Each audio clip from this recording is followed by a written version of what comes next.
and welcome back to the Dune Minute Podcast, your place to deep dive minute by minute into the cinematic adaptations of Frank Herbert's Dune. I'm one of your hosts, Zach. And I'm John. How you doing, John? New week, new minutes. New week, new minutes. It's a lot sunnier out than it was last week. That is true. We're going to talk about a big old boba straw today. Yeah, man, we got a lot to talk about. So let's dive right in. All right. We're talking about minute 20 through minute 21. Yep, where it starts with starts in the middle of Raban's yelling and ends with a ship flying down towards Caladan. Yes.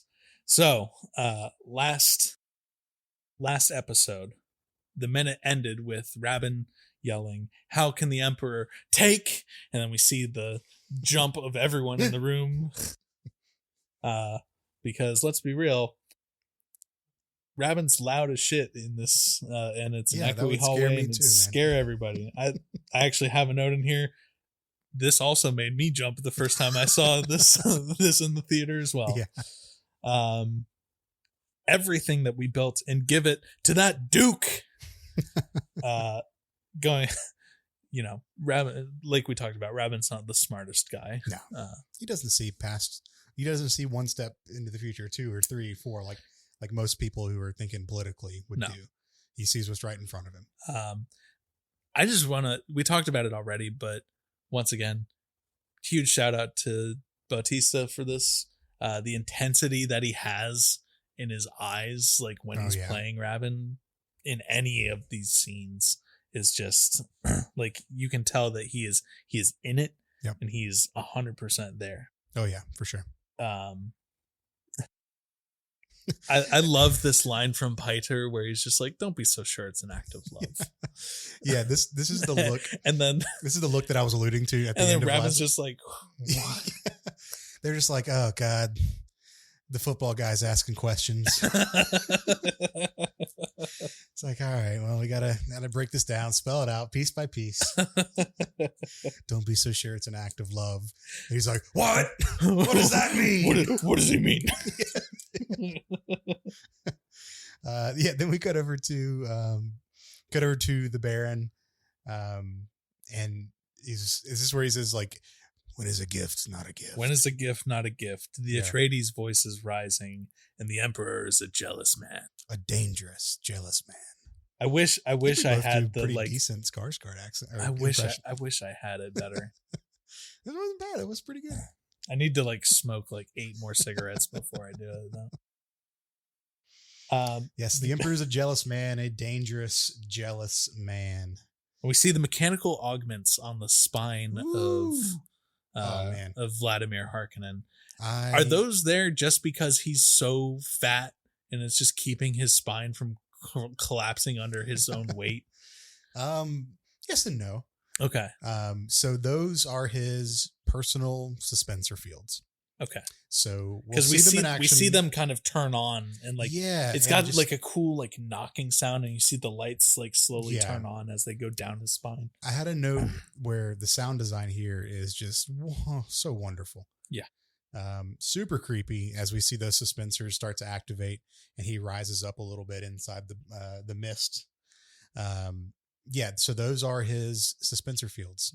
Is it just he's a big guy there to support the massive weight of the lad? Yeah. Well, I mean, this is jumping ahead a good bit, but we never see him walk. He's always floating. That is true. Yeah. And he's 800 pounds or some shit. Well, so. I mean, not represented by that here in the movie. I think an 800-pound fat suit on Skarsgård would be crazy, but yes, he is a very, very, very big man. Yeah. He gave up walking years ago in the books to in favor of these suspensor fields, which just keep him floating. So it'd be really convenient for reaching something on the top of your cabinet or whatever, or if you got those jars on top of the cabinets in your kitchen, so if you needed that giant empty pickle jar or whatever, float up there and be like, well, John, unlike you, I'm tall enough to reach them. Fuck you, how about that? Bitch. Not all of us were blessed with height. I am extremely average height. I know, that's the problem. You're blessed, I am not, motherfucker. Fuck you. Yeah, so those suspensor fields kick in. We get the cool audio effects.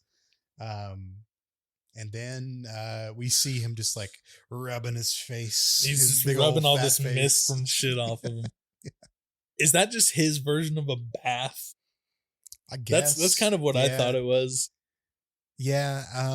We'll see him in another form of liquid later. I'm trying to choose my words carefully. So yeah, maybe this is just his bath, his sauna, I guess. Yeah. Yeah, then we cut to space with the view of a highliner. We get another highliner shot, which is super cool. And we see a blue planet through it that we've never seen before. Yeah. So I wanted to spend a little bit of time, just a couple of sentences talking about this. It's going to be more than a couple. What's that? It's going to be more than a couple, isn't it? No. Okay. I'll keep this brief. Ready? So we see the planet through the highliner in the background, which does a very good job of illustrating how the guild gets people from one place to another. What this invokes in me as a lifelong sci-fi enthusiast is that basically this ship is a wormhole. Yeah. We have one location in the universe on one side. We have a different location on the other side. Yeah. And they do what they show on the screen is a very good job of explaining that mechanic. That is not, however, how space travel happens in the books. Okay. So we've not been introduced to them yet, or I think even heard them mention, correct me if I'm wrong there, but the guild navigators. They are mentioned in the movie. At this point, we've already... Yes. Okay. Because, so during the ceremony of the change, when... Well, those are guild representatives. Or it just says members of the Spacing Guild then. No. So... Okay. During this scene, when Leto asks how much the whole thing would cost... Okay. Yeah, you're Thufir right. Hawat says 3 guild navigators. Sorry, I spoke too soon. Okay. Yeah. 1.46 million Solari. Right. Okay. And 62. Right. Or whatever. Right. There are 5 members of the Spacing Guild in that party. Sure. 3 of which are carrying staffs. Yes, we talked about that. Which we talked about. And going back and rewatching it, because I've just gone back to rewatch it and everything since then. The ones with the staffs are the ones that we can kind of see through the mist of their hoods and everything. We can see their blue eyes. We can see their harrowed out faces and stuff. Yeah. And while there's no like official designation of like tiers of guild navigator, because mm-hmm. there is the tier 1, tier 2, tier 3 being the one that everyone knows from the Lynch film. My personal theory is that those are tier 1 navigators. That makes sense. Simply because Caladan is like probably a well-known space. Mm-hmm. So it doesn't need like the brain power that a tier 3 navigator would require. Yeah, that's some good headcanon. I like it. Yeah. Also, so just with the way that the shot is set up, mm-hmm. are we to believe that a highliner just exists over all major points of all these other planets, and then the navigators that are within those are just connecting to existing highliners? See, that's the problem here, or that's a problem. In the books, the way that space travel is explained is that it is literally travel. Sure. They are moving from one point in space, moving the ship to another point in space. Highliners are basically like cargo ships. Yeah, they're 18-wheelers. Yeah. In the movie here, we see the highliners as basically wormholes. Like portals, wormholes. Yeah. From point A to point B, where a ship just like flies through it. The point of the navigators in the books is to do exactly that, to navigate, to take that cargo ship and move it through space.